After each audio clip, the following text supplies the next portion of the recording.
ओम शांति। 21/10/2024 से साकार महावाक्य। तो बाबा ने कहा, मीठे बच्चे, सच्चे बाप के साथ सच्चे बनो, सच्चाई का चार्ट रखो, ज्ञान का अहंकार छोड़, याद में रहने का पूरा पूरा पुरुषार्थ करो। तो बाबा ने प्रश्न पूछा, महावीर बच्चों की मुख्य निशानी क्या होगी? तो बाबा ने कहा, उत्तर है, महावीर बच्चे वे जिनकी बुद्धि में निरंतर बाप की याद हो। महावीर माना सर्व शक्तिमान। महावीर वह जिन्हें निरंतर खुशी हो, जो आत्माभिमानी हो, जरा भी देह का अहंकार ना हो। ऐसे महावीर बच्चों की बुद्धि में रहता है कि हम आत्मा हैं, बाबा हमें पढ़ा रहे हैं। ओम शांति। रूहानी बाप बच्चों से पूछते हैं, अपने को रूह या आत्मा समझ बैठे हो? क्योंकि बाप जानते हैं यह कुछ डिफ़िकल्ट है, इसमें ही मेहनत है। जो आत्माभिमानी होकर बैठे हैं उनको ही महावीर कहा जाता। अपने को आत्मा समझ बाप को याद करना उनको महावीर कहा जाता है। हमेशा अपने से पूछते रहो, हम आत्माभिमानी हैं, याद से ही महावीर बनते हैं, सुप्रीम बनते हैं। जो भी धर्म वाले आते वे इतने सुप्रीम नहीं बनते, वह तो आते भी देर से हैं। तुम नंबर वार सुप्रीम बनते हो। सुप्रीम अर्थात शक्तिमान, वह महावीर। तो अंदर में खुशी होती है, हम आत्मा हैं, हम सब आत्माओं को का बाप हमको पढ़ाते हैं, यह भी बाप जानते हैं। कोई अपना चार्ट 25% दिखाते, कोई 100% दिखाते, कोई कहते हैं 24 घंटे में आधा घंटा याद ठहरती है, कितना परसेंट हुआ?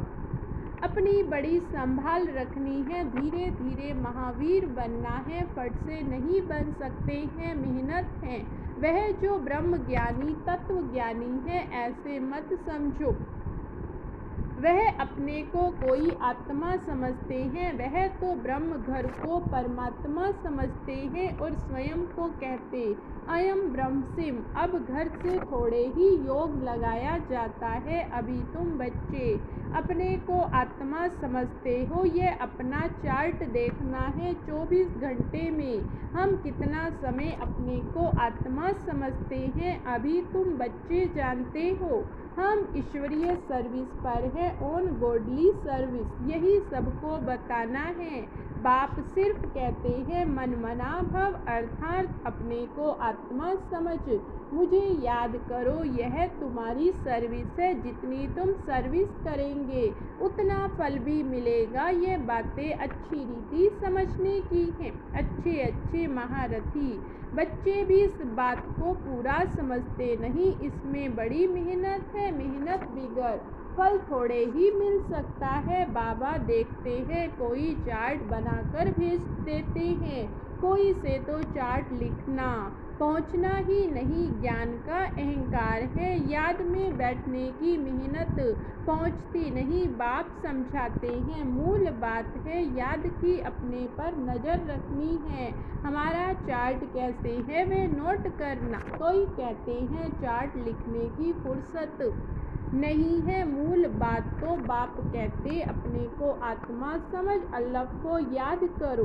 जितना समय बैठते हो बीच बीच में अपने दिल से पूछो, हम कितना समय याद में बैठे हैं। यह तो जब बैठते हो तो तुमको याद में ही रहना है, चक्र फिराओ तो हर्जा नहीं। हमको बाबा के पास जरूर जाना है, पवित्र सतो प्रधान होकर जाना।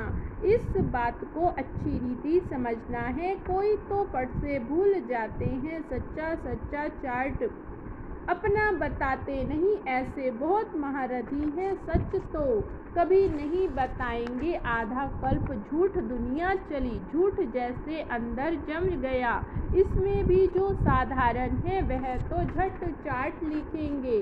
बाप कहते हैं तुम पापों को भस्म कर पावन होंगे। याद की यात्रा से सिर्फ ज्ञान से पावन नहीं होंगे, बाकी फ़ायदा क्या है? पुकारते भी हो पावन बनने के लिए, उसके लिए चाहिए याद। हर एक को सच्चाई से अपना चार्ट बताना चाहिए। यहाँ तुम पौना घंटा बैठे हो तो देखना है पौने घंटे में हम कितना समय अपने को आत्मा समझ बाप की याद में थे। कईयों को तो सच बताने में लज्जा आती है, बाप को सच नहीं बताते, वह समाचार देंगे ये सर्विस की। इतनों को समझाया, यह किया, परंतु याद की यात्रा का चार्ट नहीं लिखते। बाप कहते हैं याद की यात्रा न रहने के कारण तुम्हारा कोई को तीर नहीं लगता। ज्ञान तलवार में जौहर नहीं भरता है, ज्ञान तो सुनाते हैं बाकी योग का तीर लग जाए वह बड़ा मुश्किल है। बाबा तो कहते हैं पौने घंटे में 5 मिनट भी याद की यात्रा में नहीं बैठते होंगे, समझते ही नहीं कैसे अपने को आत्मा समझ बाप को याद करे। कई तो कहते हैं हम निरंतर याद में रहते हैं, बाबा कहते यह अवस्था अभी हो नहीं सकती।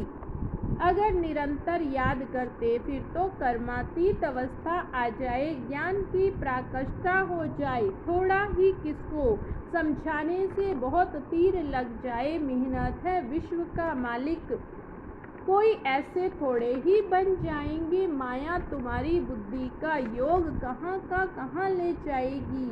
मित्र संबंधी आदि याद आते रहेंगे, किसको विलायत जाना होगा।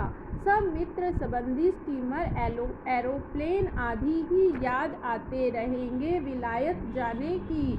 जो प्रैक्टिकल इच्छा वे खींचती है, बुद्धि का योग बिल्कुल टूट जाता है और कोई तरफ बुद्धि ना जाए।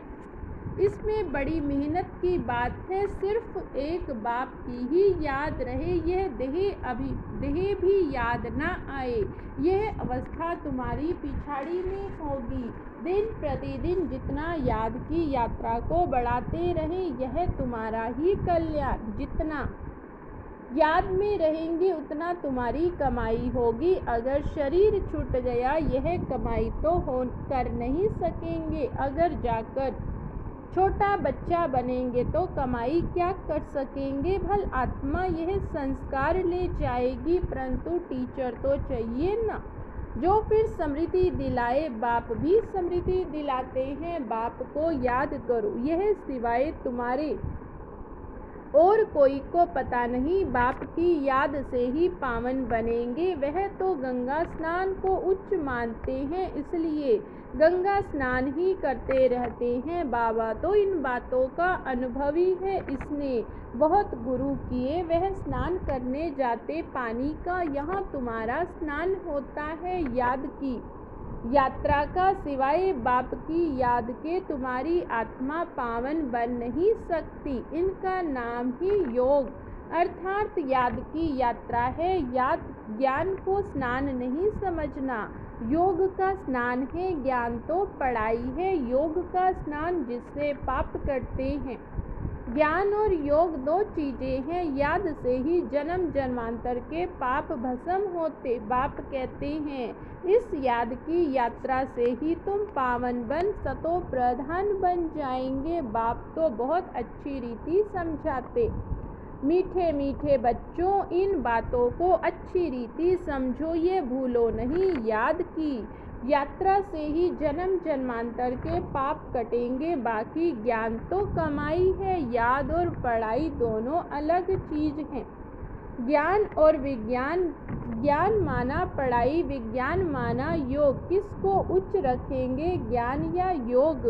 याद की यात्रा बहुत बड़ी है, इसमें ही मेहनत है। स्वर्ग में तो सब जाएंगे, सतयुग है, स्वर्ग त्रेता है, सेमी स्वर्ग, वहाँ तो इस पढ़ाई अनुसार जाकर विराजमान होंगे। बाकी मुख्य है योग की बात। प्रदर्शनी, म्यूजियम आदि में तुम ज्ञान समझाते हो, योग थोड़े ही समझा सकेंगे। सिर्फ इतना कहेंगे अपने को आत्मा समझ बाप को याद करो, बाकी ज्ञान तो बहुत देते हो। बाप कहते हैं पहली पहली बात यही बताओ कि अपने को आत्मा समझ बाप को याद करो। इस ज्ञान देने से ही तुम इतने चित्र आदि बनाते हो, योग के लिए कोई चित्र की दरकार नहीं। चित्र सब ज्ञान की समझाने के लिए बनाए जाते हैं। अपने को आत्मा समझने से देह का अहंकार बिल्कुल टूट जाता है। ज्ञान में तो जरूर मुख चाहिए वर्णन करने के लिए। योग की तो एक ही बात है, अपने को आत्मा समझ। बाप को याद करना है, पढ़ाई में तो देह की दरकार है। शरीर बिगड़ कैसे पढ़े, वह पढ़ाएंगे। पतित पावन बाप है, उनके साथ योग लगाना पड़े। परंतु कोई जानता नहीं, बाप खुद आकर सिखलाते हैं। मनुष्य मनुष्यों को कभी सिखला न सके, बाप ही कहते हैं मुझे याद करो। इसको कहा जाता है परमात्म ज्ञान। परमात्मा ही ज्ञान का सागर है। यह बड़ी समझने की बातें हैं। सबको यही बोलो, बेहद के बाप को याद करो। यह बाप नई दुनिया स्थापन करते हैं, वह समझते ही नहीं नई दुनिया स्थापन होनी है। जो भगवान को याद करे, ध्यान में नहीं है तो ख्याल करे ही क्या, यह तो तुम जानते हो। परम पिता परमात्मा शिव भगवान एक ही है, कहते भी हैं ब्रह्म देवताएं नमः। फिर पिछाड़ी में कहते शिव परमात्माएं नमः। वह बाप ऊंचे से ऊंचा है, परंतु वह क्या है यह भी नहीं समझते। अगर पत्थर ठिक्कर में है, फिर नमः काहे की अर्थ रहित बोलते रहते हैं। यहाँ तुमको आवाज से परे जाना है, अर्थात निर्वाण धाम शांति धाम में जाना है। शांति धाम सुख धाम कहाँ जाता है, वह स्वर्ग धाम। नरक को धाम नहीं कहेंगे, अक्षर बड़े सहज है। क्राइस्ट का धर्म कहाँ तक चलेगा, यह भी उन लोगों को कुछ पता नहीं। कहते भी हैं क्राइस्ट से 3000 वर्ष पहले पैराडाइज था, अर्थात देवी देवताओं का राज्य था। फिर 2000 वर्ष क्रिश्चियन को हुए, अब फिर देवता धर्म होना चाहिए। मनुष्यों की बुद्धि कुछ काम की नहीं करती है। ड्रामा के राज को न जानने के कारण कितने प्लेन बनाते रहते हैं। यह बातें बड़ी अवस्था वाली बूढ़ी माताएं तो समझ न सके, बाप समझाते हैं। अभी तुम सबकी वानप्रस्थ अवस्था है, वाणी से परे जाना है। वे भल कहते निर्वाण धाम गया, परंतु जाता कोई नहीं। पुनर्जन्म फिर भी लेते जरूर है, वापिस कोई भी जाता नहीं। वानप्रस्थ में जाने के लिए गुरु का संग करते हैं बहुत। वानप्रस्थ आश्रम है, माताएं भी बहुत हैं, वह भी तुम सर्विस कर सकते हो। वानप्रस्थ का अर्थ क्या है, तुमको बाप बैठ समझाते हैं। अभी तुम सब वानप्रस्थी हो, सारी दुनिया वानप्रस्थी है। जो भी मनुष्य मात्र देखते हो, सब वानप्रस्थी है। सर्व का सदगति दाता एक ही सतगुरु है, सबको जाना ही है। अच्छी रीति पुरुषार्थ करते हैं, वह अपना उच्च पद पाते हैं। इसको कहा जाता कयामत का समय। कयामत के अर्थ को भी वे लोग समझते नहीं, तुम बच्चों में भी नंबरवार समझते। बड़ी उच्च मंजिल है, सबको समझना है। अभी हमको घर जरूर जाना है, आत्माओं को वाणी से परे जाना है। फिर पाठ रिपीट करेंगे, परंतु बाप को याद करते करते जाएंगे, उच्च पद पाएंगे। दैवी गुण भी धारण करने हैं, कोई गंदा काम चोरी आदि का नहीं करना चाहिए। तुम पुण्य आत्मा बनेंगे ही, योग से ज्ञान से नहीं। आत्मा पवित्र चाहिए, शांति धाम में पवित्र आत्माएं ही जा सकती हैं। सब आत्माएं वहाँ रहती हैं, अभी आती रहती हैं। अब बाकी जो भी होंगी वह यहाँ आती रहेंगी। तुम बच्चों को याद की यात्रा में बहुत रहना है, यहाँ तुमको मदद अच्छी मिलेगी। 1-2 का बल मिलता है, तुम थोड़े बच्चों की भी ताकत कम करती है। गोवर्धन पहाड़ दिखाते हैं, उंगली पर उठाया तुम गोप गोपिकाएं हो। सतयुगी देवी देवताओं को गोप गोपिकाएं नहीं कहा जाता, उंगली तुम देते हो। आयरन एज को गोल्डन एज व नर्क को स्वर्ग बनाने के लिए तुम एक बाप के साथ बुद्धि का योग लगाते हो। योग से ही पवित्र होना, इन बातों को भूलना नहीं। यहाँ ताकत तुमको यहाँ मिलती है, बाहर में तो आसुरी मनुष्यों का संग रहता है, वहाँ याद में रहना बड़ा मुश्किल। इतना अडोल तुम रह नहीं सकेंगे, संगठन चाहिए। यहाँ सब एक रस इकट्ठे बैठते हैं तो मदद मिलेगी, यहाँ धंधा आदि कुछ भी नहीं रहता। बुद्धि कहाँ जाएगी, बाहर में रहने से धंधा घर आदि खींचेगा जरूर। यहाँ तो कुछ है नहीं, यहाँ का वंडरफुल अच्छा शुद्ध रहता है। ड्रामा अनुसार कितना दूर पहाड़ी पर आकर तुम बैठे हो, यादगार भी सामने एक्यूरेट खड़ा है, ऊपर में स्वर्ग दिखाया नहीं तो कहाँ बनावे। तो बाबा कहते हैं यहाँ आकर बैठते हो तो अपनी जांच रखो। हम बाप की याद में बैठते हैं, स्वदर्शन चक्र भी फिरता रहे। अच्छा, मीठे मीठे सिकी लधे बच्चों प्रति माता पिता बाप दादा का याद प्यार और गुड मॉर्निंग। रूहानी बाप की रूहानी बच्चों को नमस्ते। हम रूहानी बच्चों की रूहानी बाप दादा को याद प्यार, गुड मॉर्निंग और नमस्ते नमस्ते। शुक्रिया बाबा, शुक्रिया। धारणा के लिए मुख्य सार है। पहली पॉइंट है, अपने याद के चार्ट पर पूरी नज़र रखनी है, देखना है हम बाप को कितना समय याद करते हैं, याद के समय बुद्धि कहाँ कहाँ भटकती है। दूसरी पॉइंट है, इस कयामत के समय में वाणी से परे जाने का पुरुषार्थ करना है। बाप की याद के साथ दैवी गुण भी जरूर धारण करने हैं। कोई गंदा काम, चोरी आदि भी नहीं करना है। वरदान है, व्यर्थ वह डिस्टर्ब करने वाले बोल से मुक्त, डबल लाइट अव्यक्त फरिश्ता भव।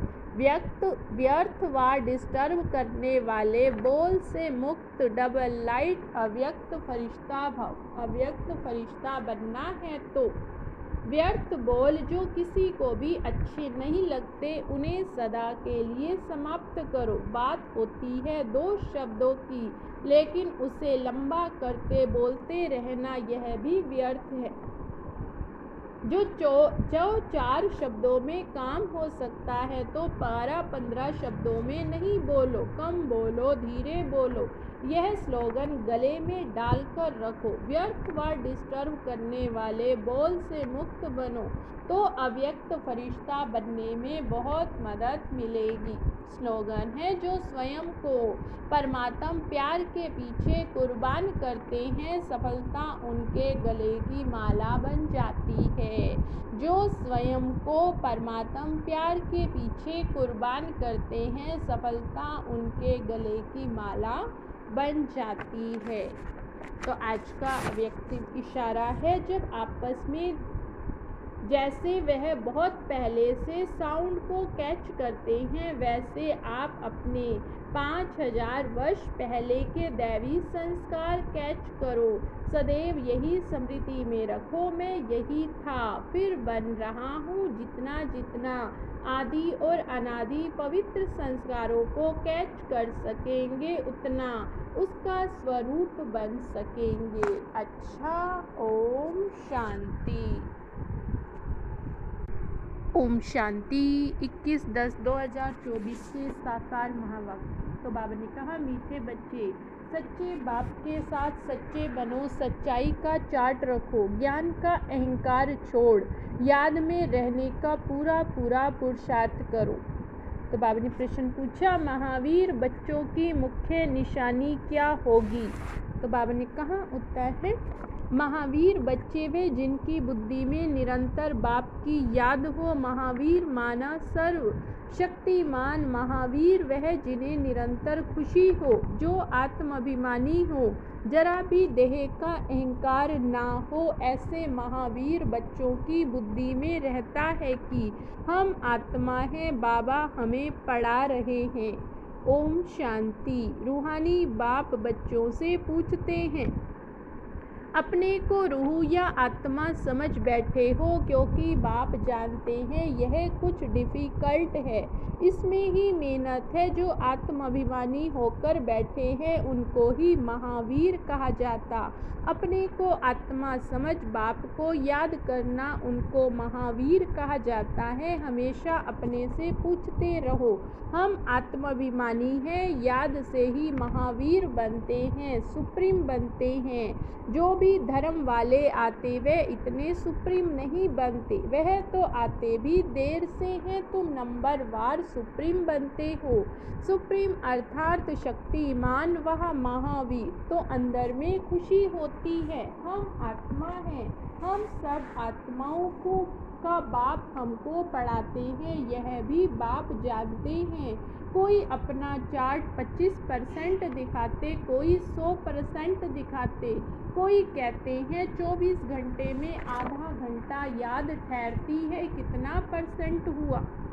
अपनी बड़ी संभाल रखनी है, धीरे धीरे महावीर बनना है, फट से नहीं बन सकते हैं, मेहनत है। वह जो ब्रह्म ज्ञानी तत्व ज्ञानी है, ऐसे मत समझो वह अपने को कोई आत्मा समझते हैं, वह तो ब्रह्म घर को परमात्मा समझते हैं और स्वयं को कहते अयम ब्रह्मसिम। अब घर से थोड़े ही योग लगाया जाता है। अभी तुम बच्चे अपने को आत्मा समझते हो, ये अपना चार्ट देखना है। 24 घंटे में हम कितना समय अपने को आत्मा समझते हैं, अभी तुम बच्चे जानते हो। हम ईश्वरीय सर्विस पर है, ऑन गॉडली सर्विस, यही सबको बताना है। बाप सिर्फ कहते हैं मनमना भव, अर्थात अपने को आत्मा समझ, मुझे याद करो, यह तुम्हारी सर्विस है। जितनी तुम सर्विस करेंगे उतना फल भी मिलेगा। ये बातें अच्छी रीति समझने की हैं। अच्छे अच्छे महारथी बच्चे भी इस बात को पूरा समझते नहीं, इसमें बड़ी मेहनत है, मेहनत बिगड़ फल थोड़े ही मिल सकता है। बाबा देखते हैं कोई चार्ट बनाकर भेज देते हैं, कोई से तो